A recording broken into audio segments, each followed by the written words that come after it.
The Secret Diary of Cameron Baum. Sunday. You want me to what? Tip a bucket of ice-cold water over my head. Mia explains patiently, as if this is the most natural thing in the world to request. John says, "If you're hot, Mia, we can always turn the aircon up a notch." Mia rolls her eyes at his understandable confusion. It's for charity, the Ice Bucket Challenge. Megan's already done it and she nominated me to do it next. That wasn't very nice. Isn't she supposed to be your friend? She is my friend. It's fine. I've wanted to do this for ages. You've got to tip the bucket over me and Cameron can video it. You want it on tape. Well, duh, nobody will believe me otherwise. And you gotta do it. It's for charity. You don't want to be a charity pooper, do you? Beside me, Snowy sniggers at the word pooper. He has a very basic sense of humor, even for a dog. We fill a bucket full of water, then add all the ice cubes from the freezer. The challenge will take place in the yard, since Sarah Connor will likely go ballistic if we do it indoors. Okay, everyone ready, Mia demands. We can't do a retake if it goes wrong. No more ice cubes for one thing, John agrees. I line up the shot on the iPhone, careful to crop John's face in case Mia gets any ideas about uploading it to a social networking site. Snowy stands beside me, tail wagging. We are both well clear of the splash zone. Mia smiles for the camera just before the bucket is upended and she is soaked in icy water. She shrieks in shock, then gasps, "I nominate Snowy." Beside me, Snowy's ears prick up in alarm. He sets off at pace across the lawn and dives into his doghouse, shutting the door with his snout. We can hear him inside rummaging about, shifting something around. I'm not sure, but I think he's using his store of bones to barricade the door. People say charity begins at home. They have obviously never met Snowy. Monday. The lie starts out small, then becomes bigger, growing exponentially like a snowball rolling down a slope. You need to go to the desert. Yes. How come? The shielding around my power source has worked loose. I need to fix it. You can't do it here. It is unsafe. There is a chance of explosion. How big a chance? 1 in 100. That's not so bad. It was 1 in 1,000 a week ago. So it's getting worse. Yes. John purses his lips. You think you can fix it? I believe so. And you don't want me to come with you. You are too valuable to endanger. That part at least is true. I head into town seeking a rental car. I need another alias since my previous, Rita Rubenstein, is likely persona non grata. I elect to be Margarita Hernandez, a feisty firecracker from Tijuana, who likes red-hot jalapeno peppers, Antonio Banderos, and power aerobics until she drops. You go, girl. Or rather, usted vas, chica. Once the rental is leased, I head out of the city, ignoring the turn off for the desert, and instead join Interstate 5 for the long drive north. I keep strictly to the speed limit. Margarita Hernandez might be a feisty firecracker, but she is no lawbreaker. Not yet, anyway. I make good progress, and soon I am north of San Francisco, where I stop for gasoline, and to make a phone call. There are 2 Apple stores in Seattle, one on the university campus, the other in the South Center Mall. I call the mall store first and get a reply after 7 rings. I ask to speak to Crystal. "Chrissy," responds a male voice. "She's not in yet. She's pulled the late shift today." I hang up without replying. Secondary target, LOCATD. Long before I reach the outskirts of the city, I see the high-rise buildings of downtown loom into view, dominated by the 605 feet tall Space Needle.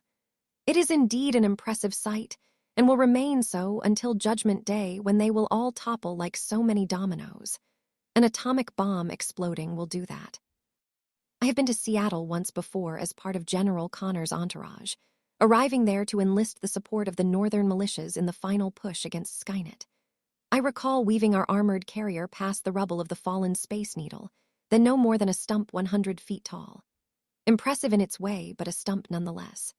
The circular restaurant at its apex lay broken in the surrounding streets, resembling nothing so much as an alien spacecraft fallen catastrophically to Earth. I exit the interstate and find the South Center Mall, leaving the rental in the vast car park before heading inside. There is a risk involved here. It is possible Ruben Creed will be using Angie Navarro's facial imaging software to scan every mall visitor. I consider the risk small. Creed has limited resources and is unlikely to target Seattle when he knows we are resident in Los Angeles.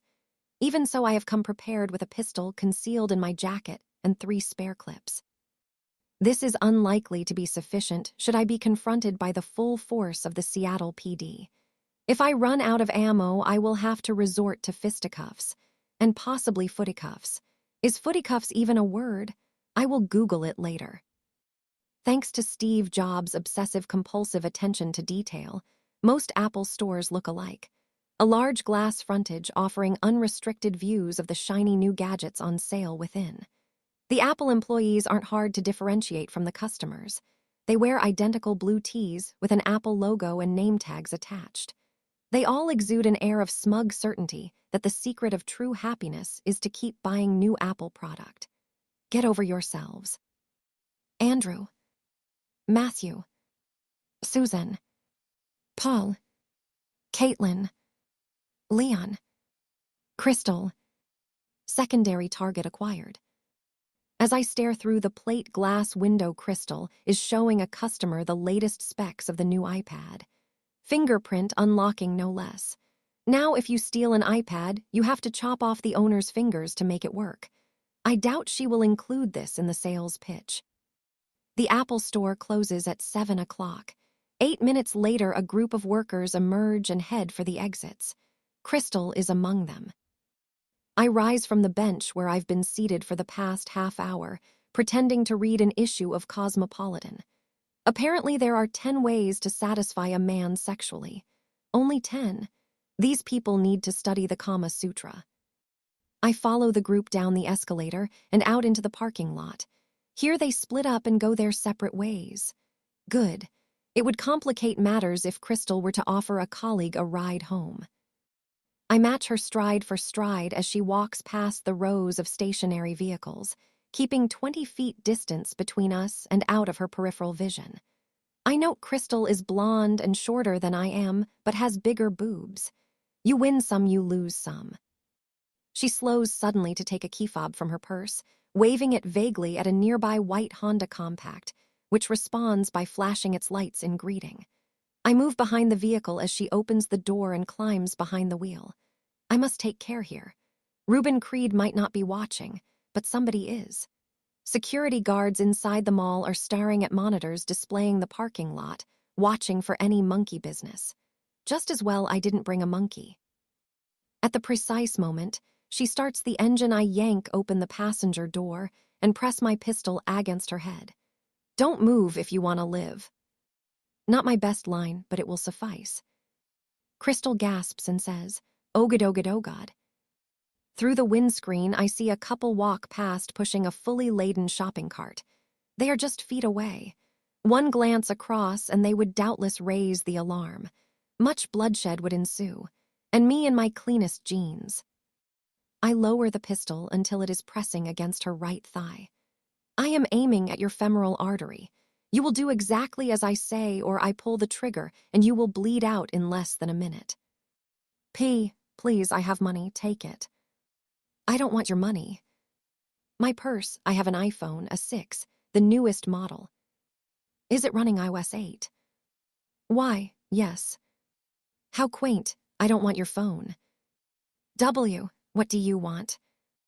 I smile pleasantly. 2 gal pals chatting together after a long day at work. I want you to take me home with you. Crystal's driving skills aren't improved by having a gun pressed against her thigh. She misses several gear changes and stalls twice. Honestly, a bad driver is a dangerous driver. Do you have a name? I hesitate. If I say Gloria Hernandez, she might report it later to the police, who could conceivably trace it to a Los Angeles rental agency just miles from the safe house. Best come up with a different name, one that is unmemorable yet totally believable. My name is Anne, I tell her. Ann Arbor. Ann Arbor, seriously. I prod her with the gun. You don't like my name. No, it's lovely. I'm Chrissy, short for Crystal. 7 letters apiece. How is that shorter? What do men see in this dumb blonde with big boobs? Oops, I think I answered my own question. Finally, after a few more gear flubs, we reach what appears to be our destination. An apartment building 10 stories high situated within its own fenced-off parking area. Crystal pulls to a stop in an empty space facing the chain-link fence, which is topped by razor wire. To keep people in or out, I wonder. You live here? Yes, on the 6th floor with my boyfriend. He's probably home from work by now. What's his name? Danny. Short for Daniel. Yes. Okay, I'll give her that one. The building has 2 elevators, one of which is waiting invitingly as we enter the lobby. There are 7 people inside, including 2 children, too many to be sure of not causing a scene. I steer Crystal left towards the fire doors. We'll take the stairs. After climbing 6 flights of steps without pause, Crystal is sweaty and out of breath. Me, fresh as a daisy, thank you. Which is your apartment? 610, please don't hurt us. Just take what you want and let us be. She fumbles her key in the lock. The door swings open. A dog starts barking. A man's voice in a room off says, "Hey, baby, I ordered takeout for dinner. From that Thai place we like on Lexington. That okay?" Danny, she's got a gun. Just do what she says. The man appears framed in a doorway. My sensors perform a full facial scan and confirm identification. Primary target acquired. Daniel LAB or a man. Terminate. I cancel that last one. Honestly, can't take me anywhere. Daniel frowns and says, "Cameron, is that you?" "Hello, Daniel." "It is you. Lulu, quit yapping." I holster my weapon. Crystal takes a step away from me, confusion etched on her face.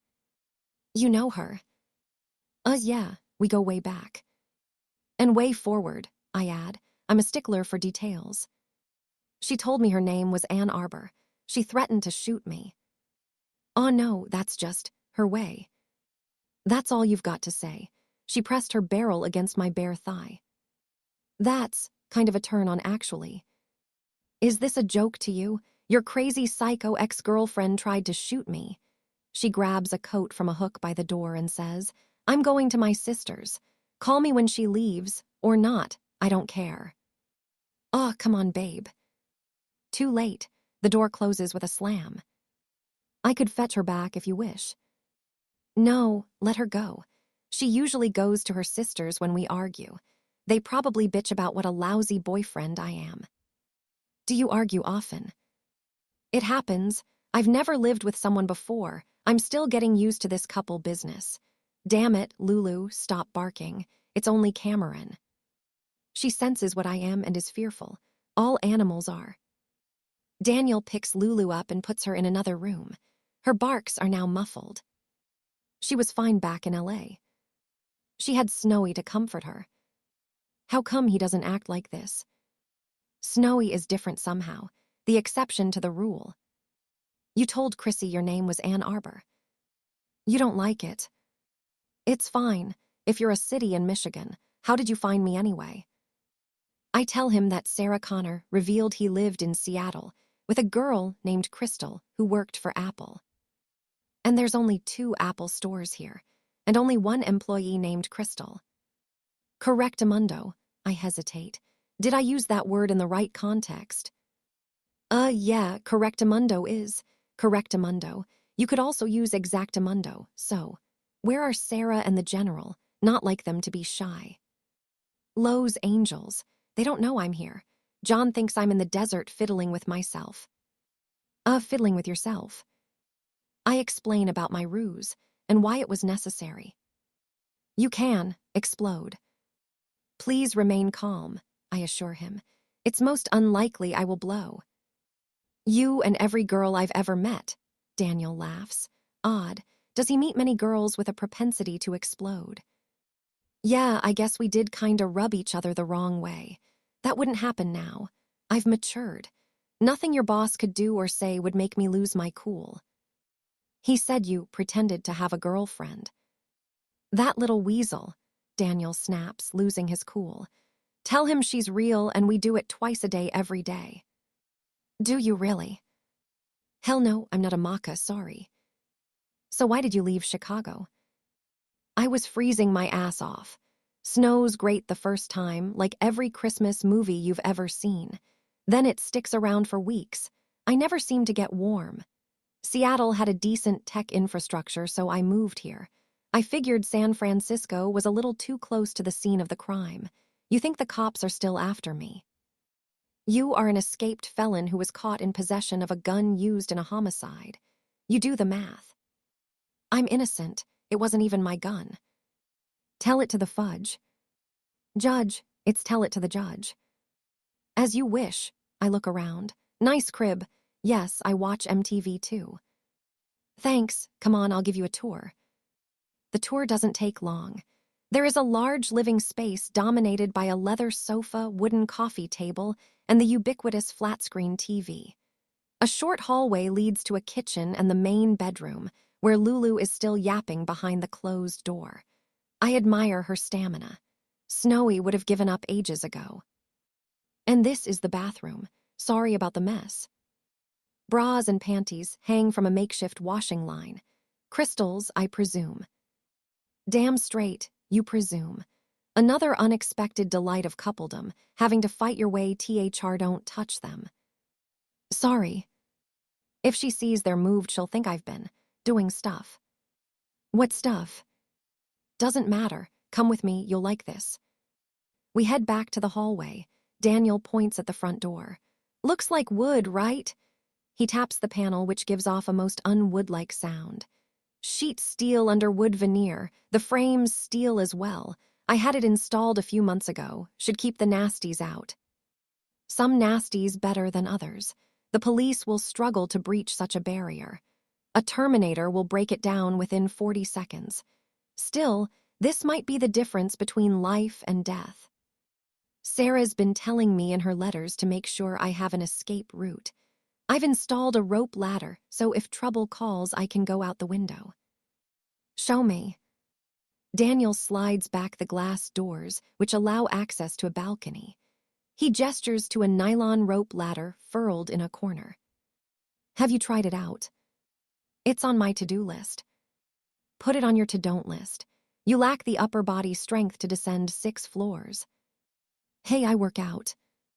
If a Terminator breaks in, when you are halfway down, you'll be a sitting dog. Duck, it's sitting duck. And you got any better ideas?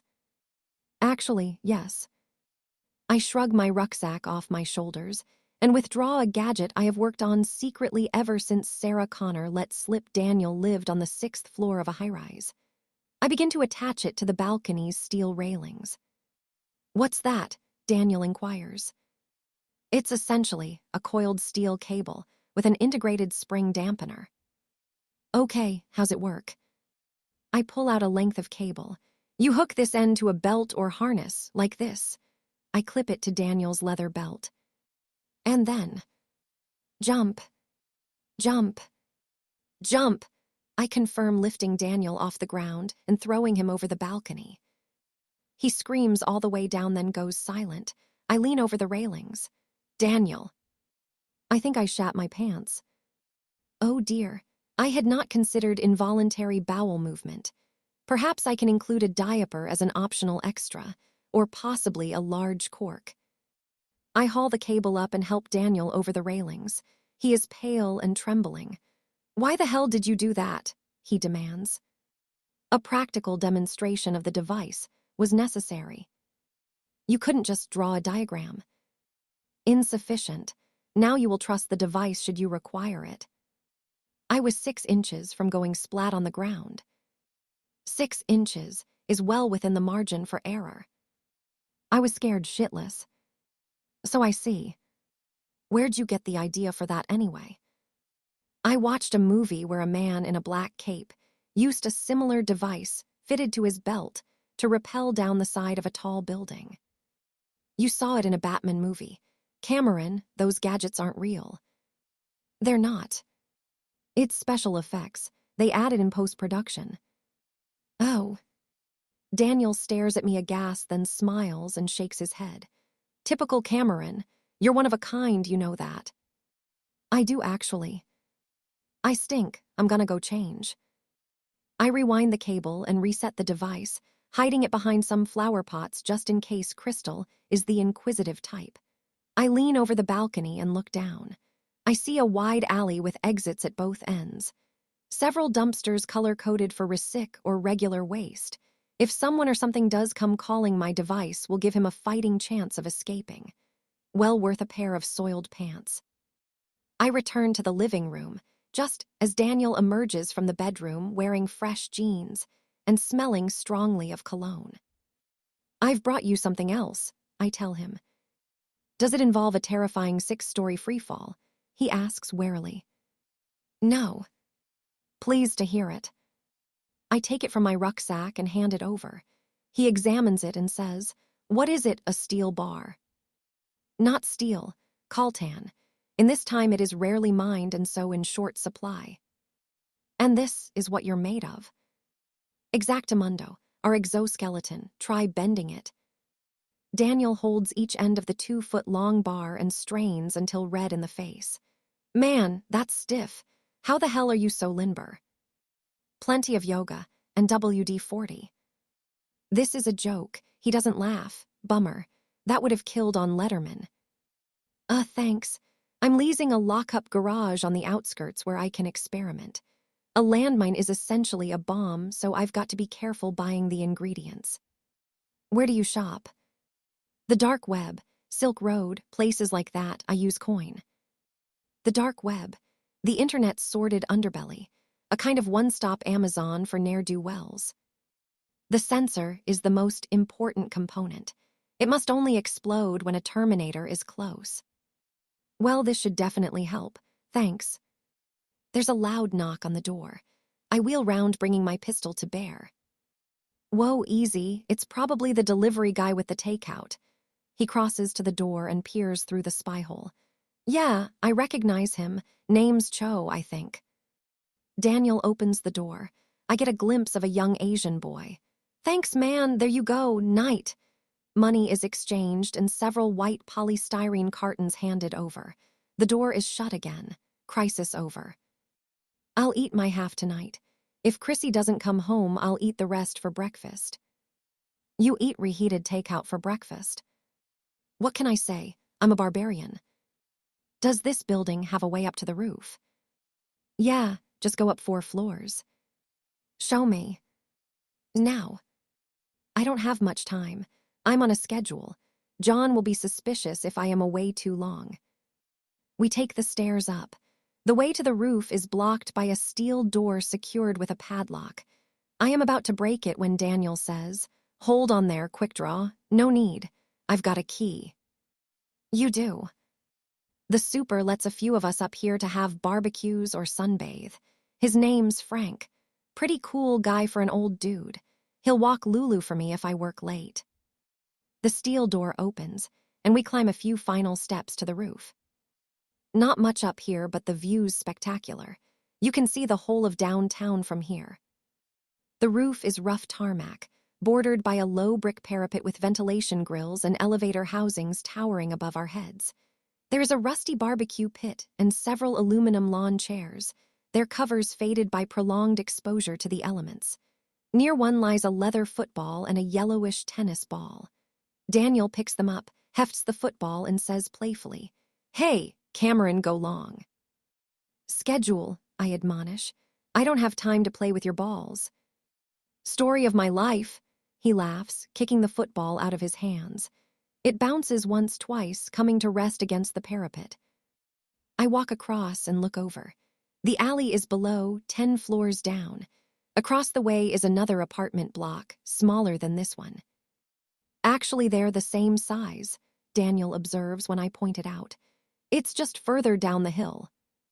I could probably fashion a harpoon gun that could send a steel cable over there.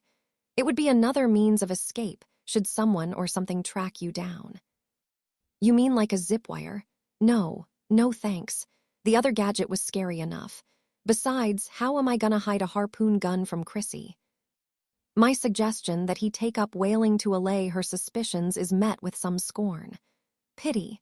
It worked for Captain Ahab. Daniel leans against the parapet and stares at the Space Needle, all lit up against the darkening sky. Impressive, isn't it? That's a restaurant on top. Chrissy and I had our third date there. We had the chicken jalfrezi with a decent red. The band played Cole Porter. Sounds romantic. I took some chicken home in a doggy bag for Lulu. She was sick everywhere. Not so romantic. Maybe I'll take Chrissy there again, to make up for tonight. Don't leave it too long. What do you mean? I reveal the ultimate fate of the Space Needle after Judgment Day. Daniel sighs. It's really gonna happen, isn't it? After I moved here, got a job, met Chrissy, things starting to go my way for once, I thought everything that happened in LA might have been an hallucination. Or a bad nightmare. No, it's real. It might be unstoppable. Bummer. Bummer, I agree. Who's there? Who's up here? A man's voice from behind us, the open doorway. I am about to draw my weapon when Daniel whispers, "It's the super. I'll handle it." Hey, Frank, it's me, Danny. Danny, oh right. Thought it was those darn kids again, up here smoking pot and listening to their gunge music. Get me the sack, they will. The super is anything but. He's a man in late middle age who has seen better days. His hair is gray and thinning, and he sports a considerable paunch under his navy blue boiler suit. He walks towards us and squints curiously at me. You don't live in the building. I know faces, and I'd remember a pretty one like yours. I'm Anne, I smile. Ann Arbor. That's a mighty pretty name. I thought so too. You and Chrissy break up, Danny. No, Anne's an old friend from out of town. I'm just showing her the view. What part of the country you from, sweetie pie? Michigan, I tell him. Ann Arbor, Michigan. Ann Arbor from Ann Arbor. I smile. I know, everyone's surprised when I tell them. Heard Lulu barking earlier, Danny. She okay? Yeah, Frank, just a touch of colic. I'll walk her tomorrow if you like. Gotta go to the farmer's market anywho. Only place that sells any decent oregano. That'd be great, thanks. The three of us stare at the Space Needle, which seems to sparkle on the horizon, a technological marvel representing all the hopes and aspirations of a society that is doomed. Fine-looking thing, ain't it? Mind you, I wouldn't want the electricity bill. Frank the super's laugh becomes a wheezy cough. He spits something green and icky on the ground by his feet. I'll leave you both. Remember to lock up when you go. Sure will, Frank, night. When he's gone, Daniel laughs and shakes his head. Ann Arbor from Ann Arbor. How did you get away with that? I have a pretty face, I tell him. People will believe almost anything if you have a pretty face. Back in the apartment, Daniel turns to me and says, Okay, level with Cameron. Why'd you lie to the general and drive all this way? My primary mission is to protect John Connor and aid him in preventing Judgment Day. My secondary mission is to help the nascent resistance movement any way I can. This has been the case since 1969. You were here in 1969. Did you see the Beatles play? Did you go to Woodstock? Woodstock, yes, it was very muddy. I didn't wear shoes or a bra. I'd like to have seen that. Woodstock, I mean, not you without a... He trails off embarrassed. I have something for you. I take out a wad of cash. $5,000, untraceable. Where'd you get this? I won it playing poker. Flush beats a set. That's right, it does. Flush beats a set. Finally.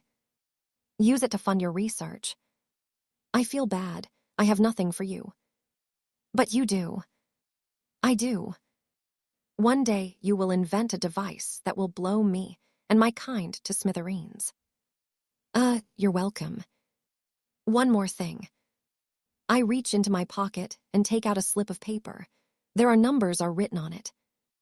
Please tell me these are the winning lottery numbers. Better, they are the coordinates to the nearest underground nuclear shelter. I built it myself. You really care about me, don't you? I am programmed to care. Daniel looks away, hurt appearing briefly on his youthful face. Right, programming, stupid of me. You will require a pickaxe. The shelter is buried deep. Pickaxe, got it. The shelter can support up to 20 people with water and supplies for approximately 1 year. What do we do then? I hold his eyes with mine. It is deathly quiet. Even Lulu has ceased yapping. Crack the hatch and start fighting back. After retrieving the rental vehicle from the mall car park, I begin the long journey south. Night has fallen and the interstate is relatively quiet, with free-flowing traffic in both directions. Even so, I keep to the speed limit. Margarita Hernandez is back behind the wheel, Little Miss Safety first, leaving Ann Arbor back in the Emerald City that soon recedes from view. Dawn arrives when I am 100 miles north of Los Angeles. My cell rings. John. Where are you? I was getting worried. The desert. I had a puncture. I needed to walk a long distance to a gas station. Not having much luck with rentals, are we? You want me to come get you? No need. I'm moving again. ETA 3 hours. How's your little problem? Solved. The chances of my exploding are minimal. Good to hear. Okay, see you soon. I return the rental to the leasing agency. None too soon. The temperature gauge has redlined for the last 50 miles. Engine failure is imminent. Some machines are more reliable than others.